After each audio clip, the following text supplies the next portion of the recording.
Well, I've just spent the last few days driving the Aston Martin Rapide. We all know Astons are really cool cars, but this is their their sensible car, they like to think. It's a four-door, four-seater Aston. It's not quite as sporty as the DB9, shall we say, on the car it's based. I was surprised in the spec, it's actually quite a heavy car. We're up to 1990 kilos with this Aston Rapide, and it strikes me it's actually very close to the car I normally run around in, which is the Maserati Gran Turismo, and I thought it might be quite fun just to do an Evo diary on the pair of them, just to sort of get a sense of what these cars offer. It's one of those cars you sort of spy in the classifier, say, oh, Rapide, oh, about £80,000, that's amazing price. I mean, this car list is around 150,000, but this one's got the Lux pack, so you actually get DVD screens in the back and even more luxury. So you're probably looking at about 160,000 for this car. As we know, the Gran Turismo, it's a much cheaper car. It's about 92 list, that car. But look at them second hand, and both of them are tantalisingly close. You can pick them up for a Rapide now for about 80,000 and a 4.7 Gran Turismo for about 50,000. So they're a little bit closer once they've done a few miles. Anyway, Rapide, what's it like? Beautiful car to drive. Aston have really got some polish to the dynamics these days, and it has a sort of bankroll feel inside. Really nice controls. But what this car's really about is obviously its space. As you expect of all Astons, it's a beautifully designed car, ultra sleek. I mean, it's stunning. It's just stretching the wheelbase. It's helped the looks even further.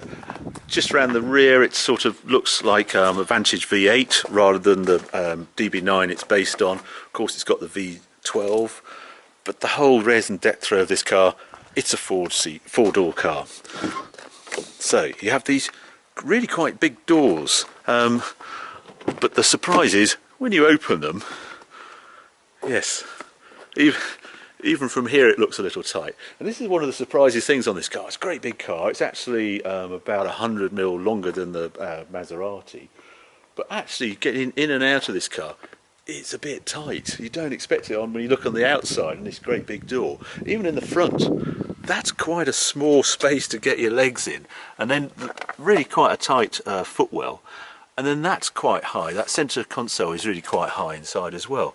When you move around to the rear, well, it's even tighter. I was probably the way I can sort of summarise what it feels like in there. It's like if Ryanair did first class. That's sort of what it feels like in the back. Seats really close. Your feet don't quite tuck underneath, but you're surrounded by these beautiful finishes, and it's lovely leather, and it just feels super quality inside. But it is a bit tight. Compare that to the Maserati, only obviously the one door. But look at that difference in space to get in and out of that car. It's dead easy, you don't even notice it. Low sill, piece of cake. Seats in the back, yes, it's not as elegant to get in, but the seat goes forward electronically before you have to clamber in. And in actual fact, once that's forward, that is actually a much easier rear compartment to get into than the Rapide. It's a real surprise.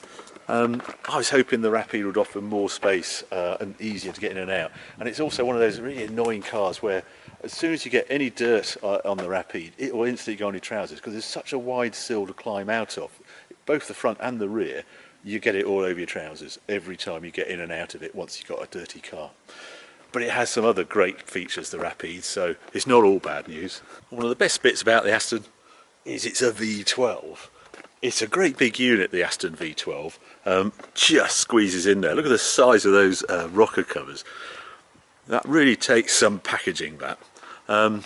Delivers in this car 470 horsepower. The Maserati's about 440 horsepower. Aston's got a torque advantage. It's about 470 foot-pounds, where the Maserati's about 380. But as I say, Maserati 100 kilos lighter, so it doesn't actually feel like that on the road, and the Aston feels much longer geared, and so it's just it's more relaxed behind the wheel, while the Maserati always has this sportier feel. The revs of the engine, it goes to 7.5, while this thing's all done and dusted by about 6.5. Maximum power is 6,000 on the Aston, but it's a real elastic, lovely V12, so I'm not complaining about the engine in it at all. Here's another really cool thing. The Aston Rapide is a hatchback, as you see there, and even the seats fold down for added practicality. But you don't just buy an Aston for the way it looks. Let's go and find out how it drives.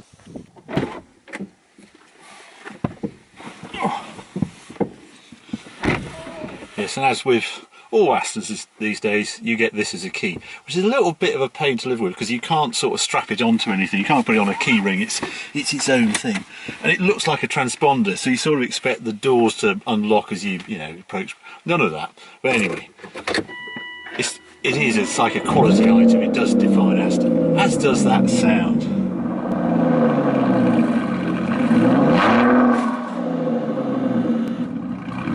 Yeah, Dr. Betts telling me he likes the sort of subtle V12 sound rather than the sort of blare you get from Ferrari or something like that. But yeah, it's very well judged.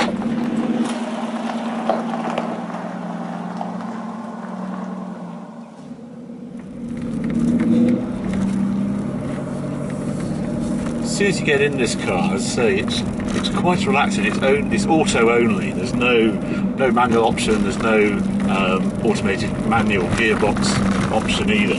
Fully auto, 6-speed ZA.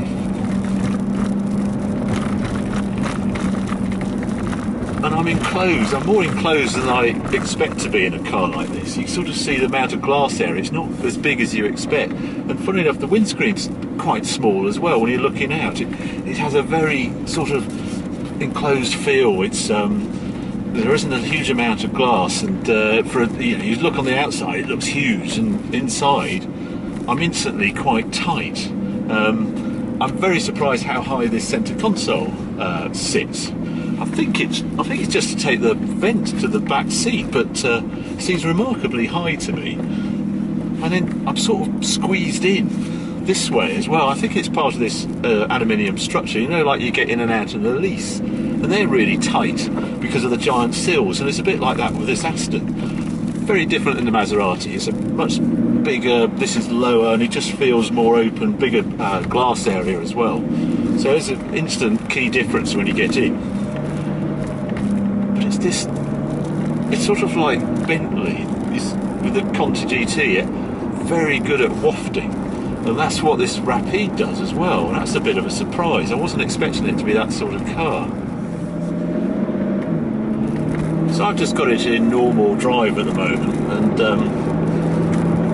and it changes up. It's like 1500 revs or something like that. So it's really, really subdued. You hardly just sense the V12 growl, but very quiet. And having lived with it, I've done about 500 miles in it now. It feels so long-legged and such a good cruiser. It's very easy to get to like this car on a day-to-day basis. It's an Aston. It has that special feel. But this is a car that needs using every day. It's super quiet and also super slim. And I don't mean that suspension-wise. I mean just in structure. It's quite a bumpy road, this. But it feels vault-like in here. It feels really well put together, this car. And everywhere else is beautiful Alcantara. Every sort of surface you touch is nicely finished. They've really thought about it. And this one also has the B&O stereo 1000-watt system. So pretty full-on the sound as well. DVDs in the back as well. But you don't want to sit at the back, no. Yeah, those seats, I would suggest this car is really it's better described as a sort of 2+2. It's, to call it a true 4-seater, sorry Aston, but this isn't a true 4-seater. They're compromised seats at the back, and as long as you accept it like that, it's like a usable DB9. And the other nice thing I like about it is DB9, the seats never quite go back as far as you want them. This one, I can put the seat back and I can hardly reach the pedals, so that's the added advantage. This is like a usable DB9.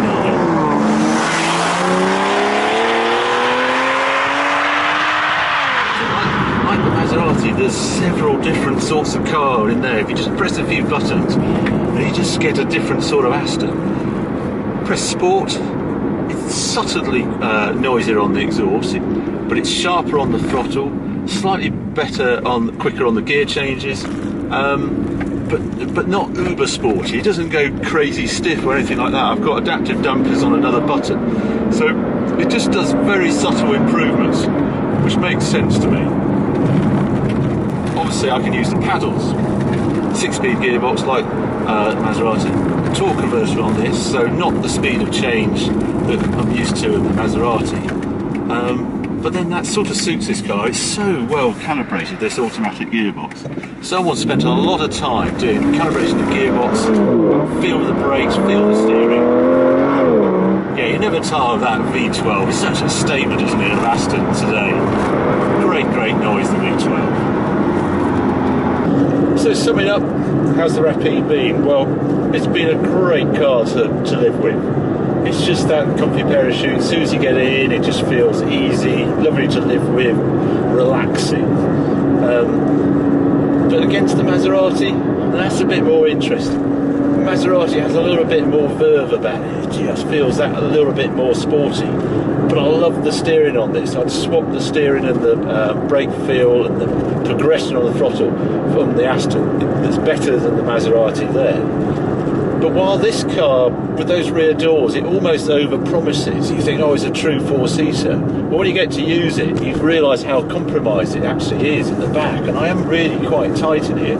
Well, the Maserati is this coupe, super sporty coupe, and you don't really expect it to take 4 people. But actually, it's a much better rear seat environment to live in than it is in the back of the Rapide. So it sort of over-delivers where this under-delivers. So that's why, at the moment, because I really do use the back seats, the Maserati will stay. But this Rapide, it is a nice car. I think you need to live with it. You need a certain window if you're going to use the rear seats. And if you've got kids up to the age of 16 or something like that, then you could use this car.